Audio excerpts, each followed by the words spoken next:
says, the one who has made for you the earth a resting place, وَالسَّمَاءَ بِنَاءً, and the sky as a ceiling, وَأَنزَلَ مِنَ السَّمَاءِ مَاءً, and he has sent down from the sky water, فَأَخْرَجَ بِهِ مِنَ الثَّمَرَاتِ رِزْقًا لَكُمْ, and he brought forth by it fruits, رِزْقًا لَكُمْ, as provision for you. فَلَا تَجْعَلُوا لِلَّهِ أَنْدَادًا, so do not ascribe partners with Allah, وَأَنْتُمْ تَعْلَمُونَ, whereas you know about it. So this is the translation of ayah number 22 of Surah Al-Baqarah. In our previous discussion, we spoke about how in ayah number 21, Allah subhanahu wa ta'ala summarized to us, for us, the purpose of creation, wherein he said that Ya ayyuhan nasu ubudu rabbakum alladhi khalaqakum, that, O people, I created you so that you can worship me and those that preceded you, لَعَلَّكُمْ تَتَّقُونَ, so that you may obtain and become God fearful. This was in the previous ayah that Allah highlighted the purpose of creation, that you and I are existing today, now, in this era, in this place, so that we may worship Him and we may be fearful of Him and obey Him. And this is not only for us. Allah generalized it by saying, Ayyuhan nas, O people, O mankind, O human race. So that applies, the call applies to me, it applies to you, it applies to the entire Muslim ummah, and it applies to the kuffar as well. Following that ayah, Allah then started to remind us, remind me, remind everyone of His bounties upon us. That a question comes that why should we worship Allah and why should we be fearful of Him? Meaning that why should we bring taqwa in our lives? Allah says, because of these boons and these blessings I have bestowed upon you. So Allah starts to mention and highlight His blessings upon us, all. And when I say us, it doesn't mean only Muslims, but it means Muslims and non-Muslims, the kuffar and the Muslims, both, the mushrikeen and the Muslimin. So Allah says that He has made for you the earth a resting place. This is the first ni'mah Allah tells us about.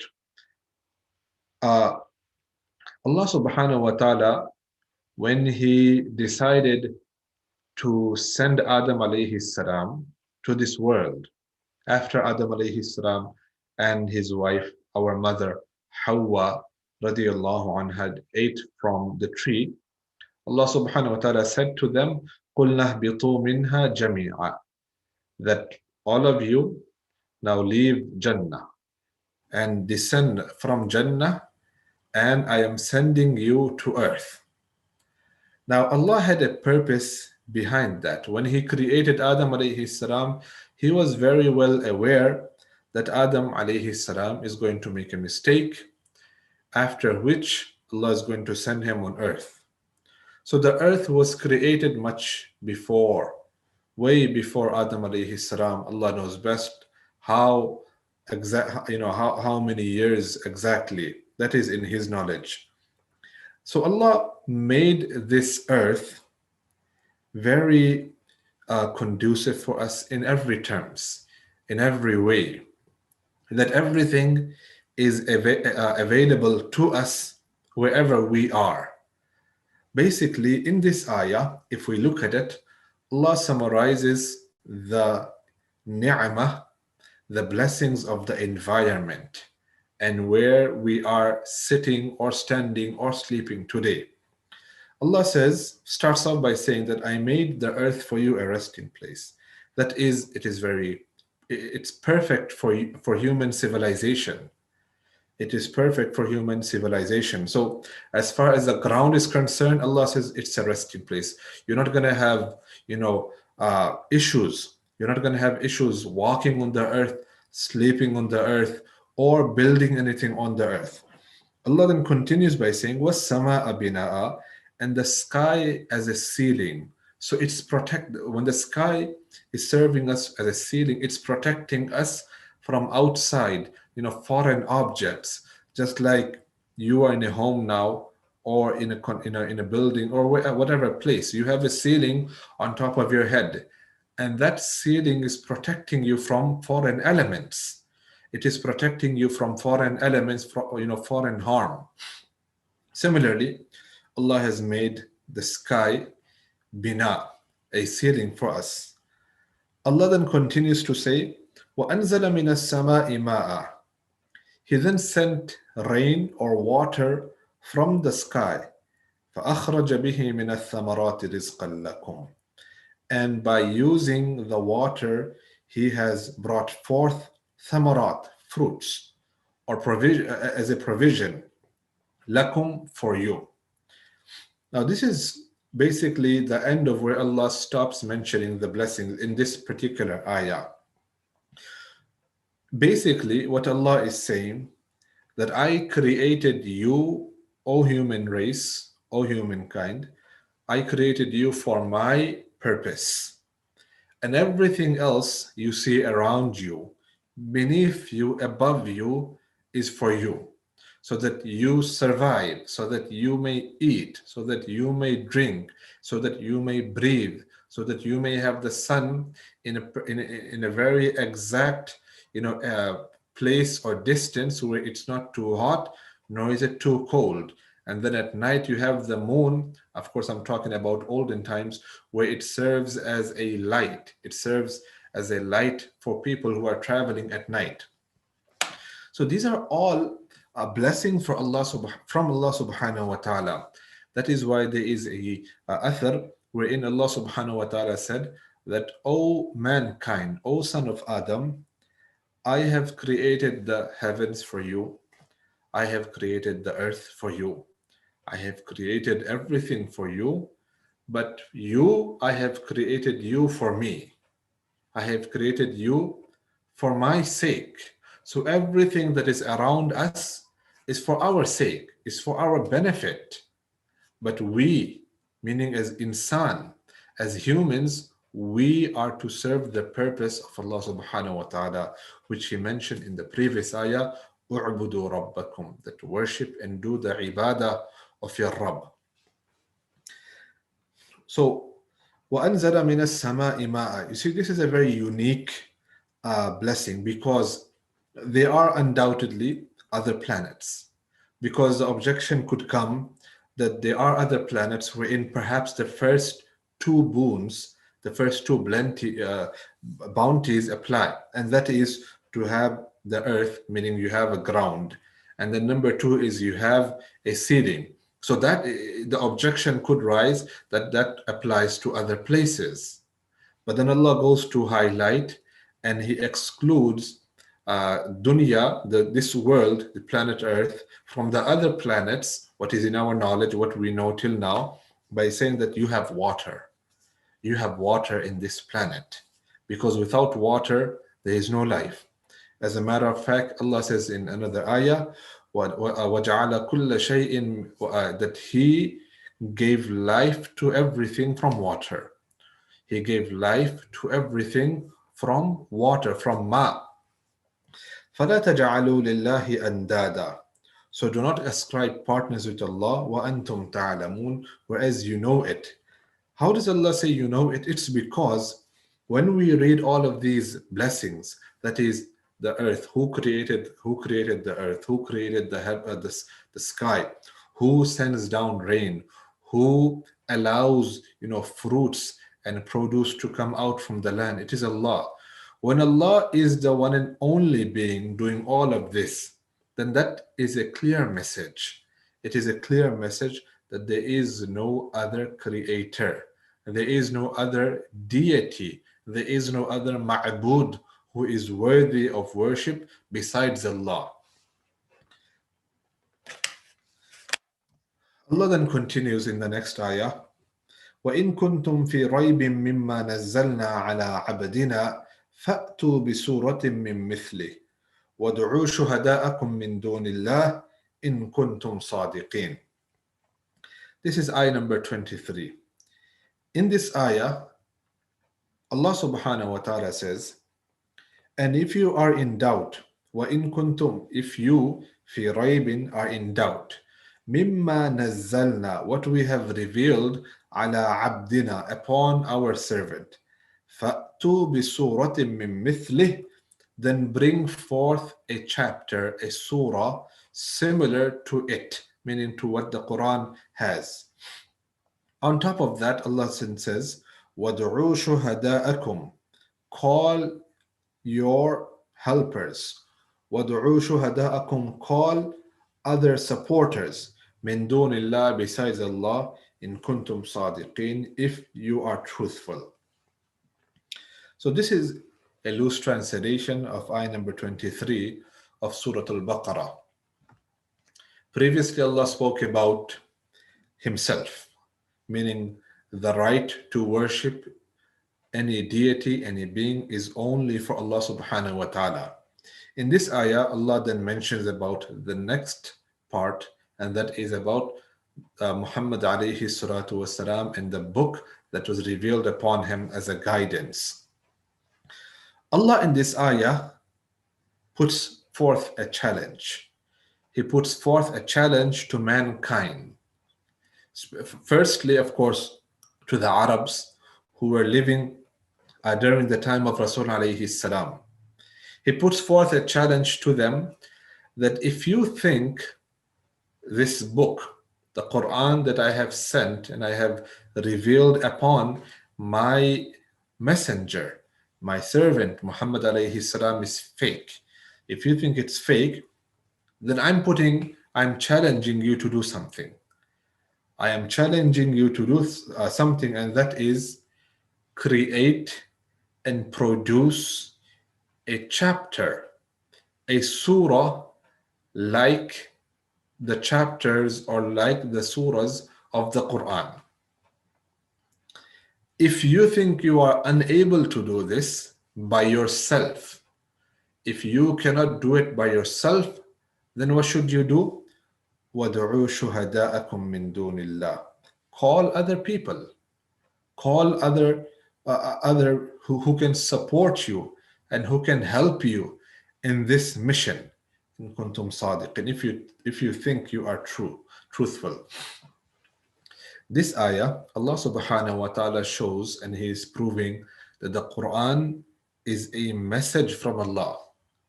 It is a message from the Creator, and it is not fabricated, or it is not written or created by any human being, especially our Prophet sallallahu alaihi wasallam. It is not written by him, it is not fabricated or created by him. Because you see, you and I, of course, perhaps don't understand the Arabic language as much as the Arabs in the time of Rasul alayhi salam.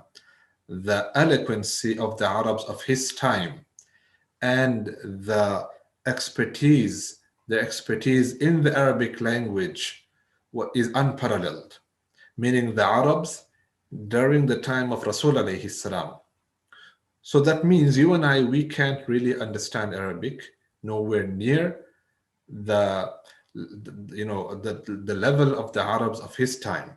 So you may think, or I may think, that this is Arabic, and what's perhaps in some other book, some non-Quran, a general Arabic book, is pretty much the same thing. It's pretty much the same thing. So why wasn't it possible? Why didn't a kafir or a mushrik just write something, a story perhaps, and then say that, look, I produced something like the Quran. Here it is. This is a 10-line story. That's something, a confusion that could come to my mind, come to your mind, or in a general person who is not an expert in the Arabic language. That's what an outsider would think. But the truth is, language and the level of a language can only be appreciated by an expert. When someone is very, high skilled in any language, the only person to appreciate the work is an expert. It's pretty much like, if I were to present to a person who doesn't understand English, I give him a book written by a normal, author in the English language, and I say, look here, this is book A, and then I give him another book written by, Shakespeare, something that was written and compiled by Shakespeare. And then, he opens both book. He opens book A. He pages through them. He said, "Oh, okay, yeah, this says this, this says that." And then he opens book two, written or compiled by Shakespeare. He says, "Yeah, this is also good." And he says, both are pretty much the same. Why would he make such a comment? It's because he doesn't know English very well. He doesn't know English very well, and therefore he does not have the ability to differentiate that this work here is classical. This work here is amazing. Book B, like how I said, something that was compiled, written by Shakespeare, and this work here is okay. The only person who can appreciate it is he who is an expert in the English language. Similarly, for you and I, or for anyone in general, to think that why couldn't an Arab just stand up or write something, a story, small 10-line story, 20-line story, and claim that this is the Quran? Because they knew the level of the Arabic language used in the Quran. They understood it very well. And they knew very well that this is of such a high caliber that no one can write, or no one can compile, or no one can fabricate. That is basically the answer. That is basically the answer. Because the Quran was revealed upon Rasul alayhi salam in Hijaz, basically modern Arabia. The entire nation is Arabs. They are Arabs. They understand Arabic language, that is their first tongue, their mother tongue, the first language. So they appreciated the language's caliber of the Quran, which you and I cannot appreciate. Therefore, they never mustered the courage. They never mustered the courage to claim that, look here, I wrote something that is similar to the Quran. I have defeated the challenge and I have accepted the challenge of Allah, and therefore I have defied it. No one stood like that. There were individuals. There were individuals who tried. No doubt, in history, there were those evildoers who tried to imitate, who tried to imitate the eloquence and the level of the Quranic Arabic, but they failed. They failed because other Arabic experts, they pointed out their mistakes, and therefore their plan never continued, or they were never successful in challenging Allah subhanahu wa ta'ala, or defying what he has said in this ayah. You have, for instance, Musaylamatul Kadhab, an individual who claimed to be a Nabi, an individual, na'udhu billah, who claimed to be a Nabi after the demise of Rasul alayhi salam. So he says that I am the next Nabi after Muhammad alayhi salam, and I also receive revelation. But if you listen to the nonsense of what revelation he received, even a child would say that you are blurting nonsense. Even a child would be able to, an Arab child would be able to identify that this guy is just speaking nonsense. He has no education. So therefore, Allah in this ayah is challenging the Arab nation, and us in general. That if you think that my Habib, my Nabi concocted this Quran, then why don't you make something like the Quran? Till today, till today, we are 1400 years after Rasul alayhi salatu wasalam, after the revelation of Quran, not a single person was able to fulfill this. And there will be no one till the day of Qiyamah. There was no one till today, 1400 years plus, and there will be no one till the day of Qiyamah, because this Quran is from Allah. So how can a creation's, writing, or a creation's language in the in Arabic language be similar to the creator? It's just like comparing that a 30 or 40-year-old author, can his writings be same to a 5-year-old child?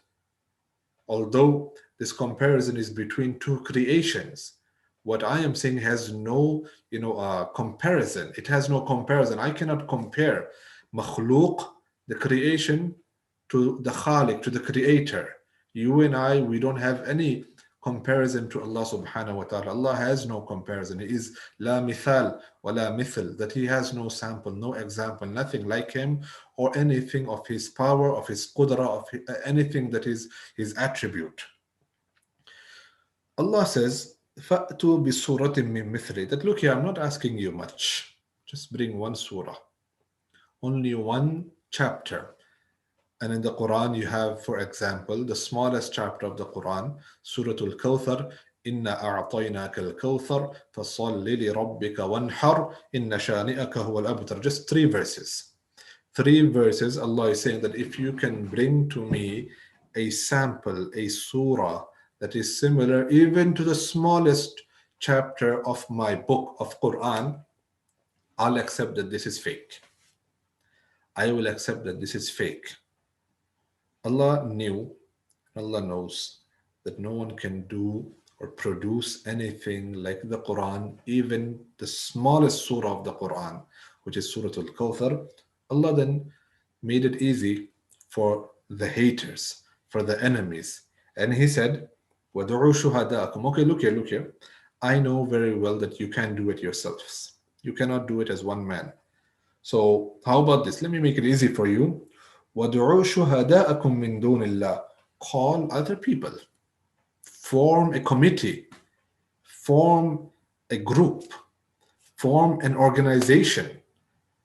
And 10 people, 20 people, 100 people sit down together and try to make something like the Quran, if you can. In kuntum sadiqeen. Like how I said, 1400 years have passed plus. Millions of people have come, millions have left.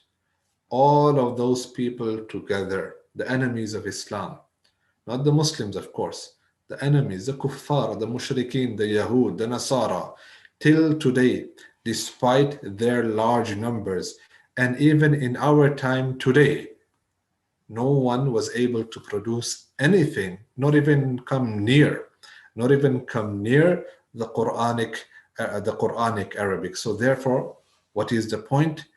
Allah is trying to teach us here that this Quran is from me. It is from me as the creator. I can only, speak such a language. You as a creation, as, makhluk, you cannot come near me, even if you combine the entire world and try to create something like it. That will never happen. It never happened, and it will never happen till the day of Qiyamah. We will end here for inshallah tonight's session and continue in next week. Jazakumullah khairan. Wassalamu alaikum wa rahmatullah.